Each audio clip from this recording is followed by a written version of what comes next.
సంతతి వలన వాడికి సంతానోత్పత్తి కలగడం వలన వాడు పితృదేవతల యొక్క రుణం తీర్చుకుంటున్నాడు. పుట్టింది అంటే దశపూర్వేషాం దశాపరేషాం మధ్వంశ్యానాం మయా సహా 21 తరాల వాళ్ళని తరించడం కోసం పితృదేవతలు ఆ కుటుంబంలో అమ్మాయిని ఇస్తారు. అమ్మాయి ఆడపిల్ల పుట్టిందంటే సామాన్యమైన విషయం కాదు. పూర్వం రోజుల్లో ఆడపిల్ల పుట్టింది అంటే చాలా ఇబ్బంది పడేవారు. ఎన్నో రకాలుగా అన్ని కులాల్లోనూ ఉంది ఈ జాడ్యం, ఈ చాదస్తం అన్ని కులాల్లోనూ కూడా ఉంది. ఆడపిల్లలు పుట్టకూడదు అనేటువంటి భావన పూర్వం నుంచి కూడా అది లౌకికంగా కంపారిజన్ చేసేవారు. ఆడపిల్ల పుడితే ఖర్చులు ఏమిటి, మగపిల్లాడు పుడితే కలిసి వచ్చేది ఏమిటి, ఖర్చు లేదు కలిసి వచ్చేది లేదు. యోగం బాగోకపోతే ఎవరి వల్లైనా వాడు బాధపడాల్సిందే. కొడుకు ఎందుకు పుడతాడు, పున్నామనో నరకాత్రాయి పుత్ర, శరీరాన్ని చూస్తుండగా తండ్రి శరీరాన్ని అంటిస్తాడు. అంతకంటే దారుణంగా శత్రుత్వం ఉంటే కానీ రుణం కొడుకు పుట్టట వాస్తవం తెలుసుకోవాలి.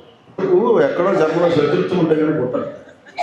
అంటే ఆడపిల్ల మగపిల్లాడు కంపారిజన్ చేసుకుంటే మాట్లాడుకోవాల్సిన మాట. పిల్లవాడి తర్వాత సంస్కార విషయంలో తర్వాత విషయం. ఆడపిల్లకి మగపిల్లవాడికి లౌకికంగా తేడా ఏమిటంటే గొప్పది ఏమిటి చెప్పుకుంటే ఆడపిల్ల పుట్టాలి. 21 తరాలు తరిస్తారు అని చెప్పారు కదా. ఈనాటికి కూడా ఈ శాస్త్రాన్ని చాలా మంది గ్రహించట్లేదు. ఆడపిల్ల పుట్టింది అనగానే ఎవరో ఆడపిల్ల పుట్టిందని ఎవరికి చెప్పరు కూడా. ఈ మొగలాడు పట్లగా అంటారేమో భయం పడి వీళ్ళు లోకం కోసం బతుకుతున్నారా, వాళ్ళ కోసం బతుకుతున్నారా, ఆత్మసంతృప్త దైవాన్ని సంతృప్తి పొందించడమా క్లారిటీ లేదు. అంటే ఒక బ్రాహ్మణ కాదు, ఈ విషయంలో అన్ని వర్ణాల్లోనూ ఉంది. మధ్వంశ్యానాం సర్వేషాం పితృణాం నరకలోకాదుత్తీర్య అన్నారు. 21 తరాలు తరించడానికి ఆడపిల్లలు ఇస్తారు.